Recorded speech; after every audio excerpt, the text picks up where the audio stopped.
This short video is intended to give students who are interested in the yoga track in the summer Himalayan health program a sense of what the yoga trek will be like. The basic point I want to make is that you can do it, even if you have never done yoga or gone camping before. I mean, if an old man like me can do it, I am sure that you can.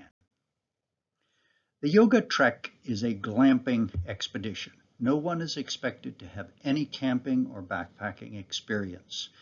It is an exciting 6-day trip and involves sleeping in tents on the ground, but is not strenuous. You will need to carry a sleeping bag, sleeping pad, and personal items in a backpack, but everything else is provided for you. The 6-day trek is to a high-altitude meadow near one of the holy rivers in the sacred geography of the Himalaya. As a group, we will travel by road for about 8 hours through villages and forests, riding in the Hanafel Center minivan. We may also use large SUVs to provide comfortable transportation along the mountain roads that connect the town of Mussoorie to a small town called Mori. From Mori, it is a short drive to the beautiful village of Sankri at an altitude of 9,000 feet above sea level. We spend the night in a hotel in Sankri and meet with Jain Singh and his brother Kuldeep, who will guide us through the village. At the center of the village is one of the old temples that connects the Tons River Valley to the epic Mahabharata and the Bhagavad Gita, a text that defines one of the primary aspects of yoga in India. The hike begins from Sankri the next morning.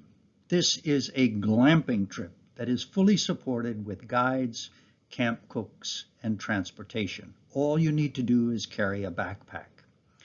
Each day we will walk slowly, covering about 8 miles in 6 or 7 hours, with plenty of time to stop along the way and enjoy the view, eat snacks, have lunch, and learn about the environment.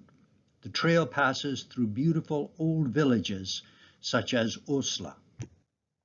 This is what glamping looks like in the meadow of Harkidun.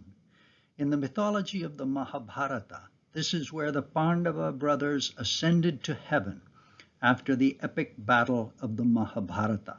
We will follow in their footsteps, but we'll turn back just before we get to heaven. But the trek itself is an experience that will bring various aspects of yoga into sharp focus and will demonstrate how the contemplative aspects of yoga are reflected in the environment of the mountains.